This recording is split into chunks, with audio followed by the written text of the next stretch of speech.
Hi, Monday afternoon, and we are going to be talking old kits.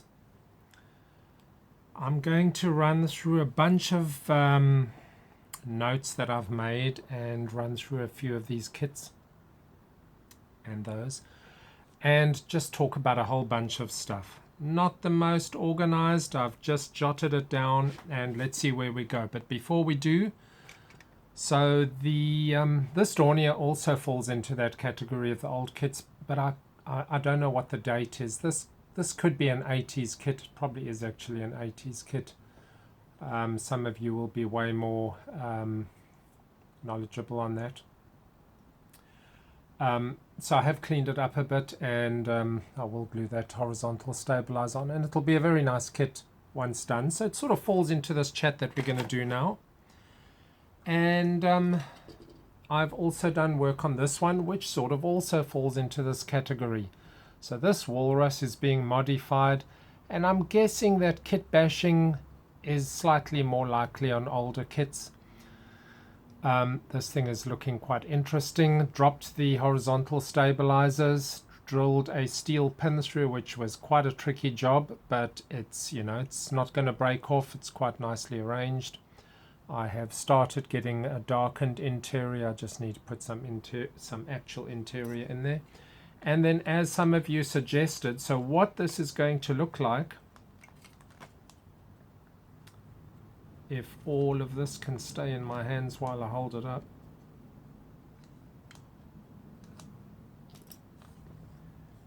is something along the lines of that. So it's going to be a big 4-engine turbofan walrus, which will be something quite out of the ordinary, something different. I need to cut off those rear sections of the engines. I have squared off the tips and thinking of something like that. Not quite sure. Obviously I need to get it exactly correct. Something like that. I'm not sure. You can give your thoughts on the tip tank idea or a small missile on the tips. Okay. This one, what did we say? Was the 70s. So I've got the decals on, and this an interesting thing here. So I had new decals and old decals, and I've chosen to use the old decals, which you can see have got a aged white appearance. Now that works very well for me because I'm specifically trying to get this aircraft to look like a 1970s build. So that very faded white actually just plays into it. So, don't discount all of your decals. By the way, I just put the very sharp eyes of some of you will see that shouldn't be there. I just put that on there because I felt like it. Because I had the extra decals from the demonstrator plane. But anyway, okay, so I'll put on the undercarriage shortly. But I'm very, very happy with that for a very simple build. No painting. I'm completely happy with that being on my shelf. Now this is a category of building where you're just building for fun. Obviously, you're not going to be putting that in any competition or display table because it's unpainted and nobody wants to look at unpainted models. This one is back to the mid-60s, I believe. So I have got the Matchbox and the Airfix version sort of being completed very shortly after each other. Now the Matchbox one goes to about 1974, so it's about 10 years later than the Airfix one, and is far, far superior build-wise. A very, very nice clean molding, a very nice structure.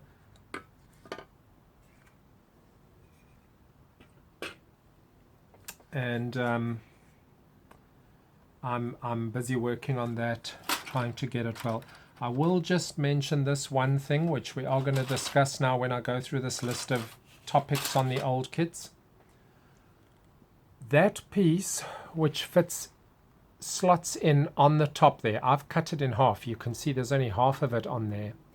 And that's because that piece is a bit of a thick plastic piece and it warped.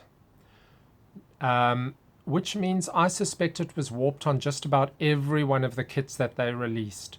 Luckily, the horizontal stabilizer is not warped, but that piece was warped. And to be able to glue it down so that it's flat there and flat in the front, I needed to cut it in half. It was also a bit shrunken, so I need to shift it a bit forward, which means there's going to be a gap. Now, that's the sort of problem that you'd be facing with old kits. You know, in general, this kit is really, really well molded, but a thick part will get warping. There are also, is this going to come through here? Yes, okay, you see those dimples? The pins on the inside, the join pins, then create these dimples on the outside. Now, obviously, for a kid, you don't even think about that. You don't even look at that. So, you know, at the time that these were released, and I'm guessing a lot of them were built by kids, you know, it just doesn't matter at all. You've got something like this. Is this going to come through? Yep. You see that dimple there? Middle of the fin. That's again a pin on the inside there. So, you know, there's some awkward pin marks and sink marks due to pins on the inside, due to thick plastic. But in general, this is a very, very nicely molded kit. So Matchbox really was good. Okay, so let me go through a couple of these just to cover the sort of category that I'm talking about here before I get into a bit more specifics. So we've got frog kits, mid-60s or 60s. Sort of slightly less quality than Airfix in general, I guess. I haven't built a whole lot of frogs. There are probably actually only a couple. This was a very old Revell. I have held this one up to a video before. Now, obviously, Revell is a brand that's still going around, still present. This one is actually not a bad molding at all, despite being such an old kit. So I would still build this and be willing to make a very, very good kit out of that. A very nice presentation. We have got this one, which is Hella, you know, the classic Hella instructions. Also a very, very nice molding. Can hardly complain about that molding. Similar to this, very, very nice quality. This is a bigger scale, 1/50th. You know, I would have, I hardly even rate that as inferior in any respect. We have got the Matchbox kits, which, as you know, do have the rather large recess line, groove lines, which as a kid you didn't mind at all. It does stand out today as being, you know, it's very easy to identify a Matchbox. But that topic, so I don't know how many of these are available. So if you were wanting to build a Twin Otter, you know, here's a really great option. I know that these models are starting to, you know, if you look for one specifically, you can get a collector selling them at high prices, and I'm not keen on that. I always try and obtain these old kits cheaply,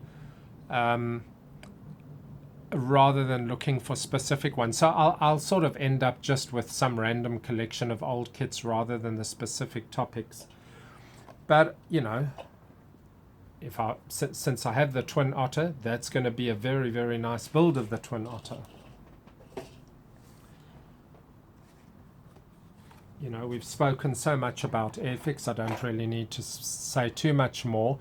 But what I will say about Airfix is that it does have a certain character around these old kits, which means you need to be prepared to deal with certain aspects of it. Some of them didn't have the best of shape. They were slightly, you know, imperfect in their matching against blueprints or things like that.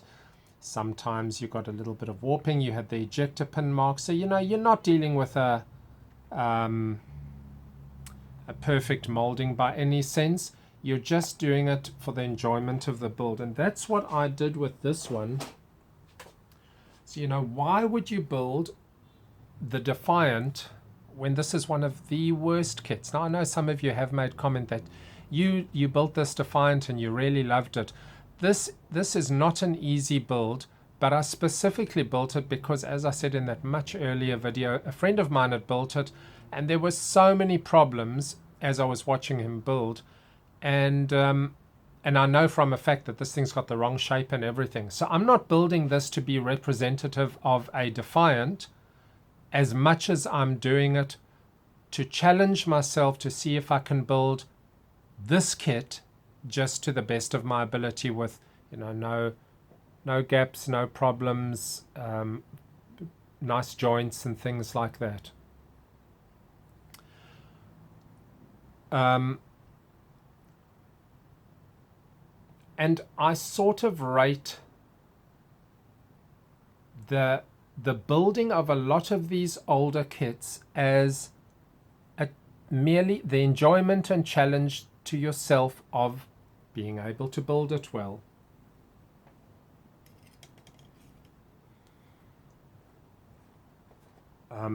You know, sure, they aren't up to the standard of modern kits, but I still absolutely love these old Matchbox kits. Now I happen to be building a few where I'm not painting them at the moment, but that's not something that I would usually do. So this, you know, this aircraft is still, you can build this and make an absolutely beautiful presentation piece, with the only proviso that yes, you do have those larger panel lines. Very, very nice range by Esky. I can't really say anything bad about it. Sure, but they dated, but nice models. Hasegawa, don't need to say anything about that. You know, really, really nice models for the years that they were released, and a lot of people still build these. Really, really nice. Now that of course goes a little bit further back, and I have spoken about this one, and all I really wanted to say about this one again is when you take on some of these old kits, it is worth doing a little bit of a review online to see what you're about to face, rather than getting frustrated with the model. Now, for the ones that were sold at the time, I guess people didn't get that frustrated because you didn't have the comparison to new and fancy models. But, you know, there's a lot of filling, there's a lot of gaps, there's a lot of fit problems. And if you accept that upfront and you're willing to put in the work to fix that all, you can still make a great model, and I will still do that on that one. You know, not the best of Vigilante models, kits, but a very nice offering, and nothing wrong with building that one. The Tamiya kits from the 70s and 80s were always, you know, really, really good. And I just really put this here for the covering of a little bit of armor or soft skin vehicles. These would obviously be of the best of the models that I've held up now. And of course, because they're 1/35th, they've got more parts, they've got more detail. But they are still pretty old models, as, you know, that's a 40-year-old model that I'm holding up there. Same with that Rover. This is a more, when I say more, you've got whatever problems you had with the 172, you've just got a whole lot more of those problems here. The fit of clear parts, the problems that those older clear parts had, in that they were thick, they were difficult to see through if you wanted to sort of see a bit into your cockpit. the fit of the windows into the recesses cut into the fuselage, and so on and so on. So if you just accept that and take up the challenge, these old kits can still produce a very, very nice model. Now I've made a couple of points, and I'll just quickly cover those. Okay, so sink marks. Yep, almost all of them have sink marks. Some are handled better. Warping, not common, but you do get it. And it's not worth throwing a model away over unless it's really bad warping. You can look up videos on how to get at least a bit of an improvement upon what was happening with that kit, hot water and so on. Thick parts, the modern kits have got a lot thinner and refined detail. Panel lines, dash rivets, for instance this, everyone's used to the Airfix style of rivets and panel lines, and the Matchbox style of recessed ones, which you can see there in the nose, those very big panel lines. In other words, what I'm saying is you can accept that as what you're getting with some of those old kits. Decals, you may need a new set. They may be usable, they may not be. You're going to get topics which are not necessarily available in more modern kits, so you've got a lot of options. Locator pins can often be off, mismatched, so you just need to be prepared to get rid of the locator pins so that you can get a good fit on your parts. Clear parts, you may want to get one of the aftermarket sets. Now, of course, you can get aftermarket sets for many things on the models to improve them, but if the clear parts are really bad, you may be forced to do that option. Incorrect shapes, well, sometimes you can do a bit of work and try and fix the shape if you're going to measure it against blueprints and so on. In some cases, the overall model is good, but just one little area is bad. There were often weak or bad joints and connections that, they weren't engineered to be the best handled models. Weak undercarriage, very weak wheels, very thin undercarriage legs.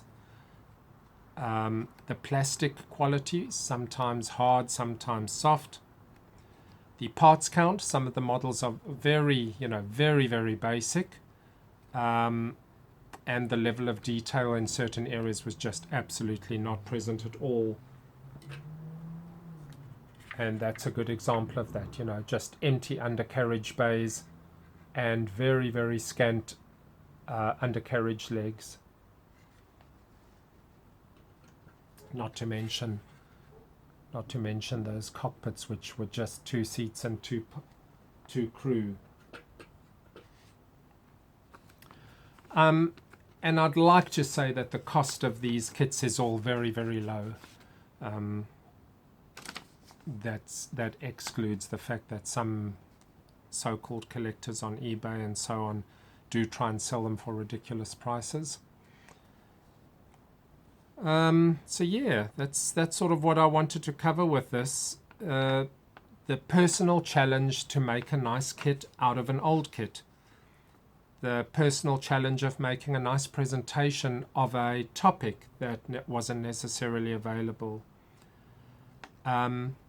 Solutions that you may need to employ on achieving a nice result. In some cases, doing a better undercarriage mounting, a better horizontal stabilizer attachment, just to get a nice model presentation. Give your thoughts, give your comments, and I hope you enjoyed that video. Cheers.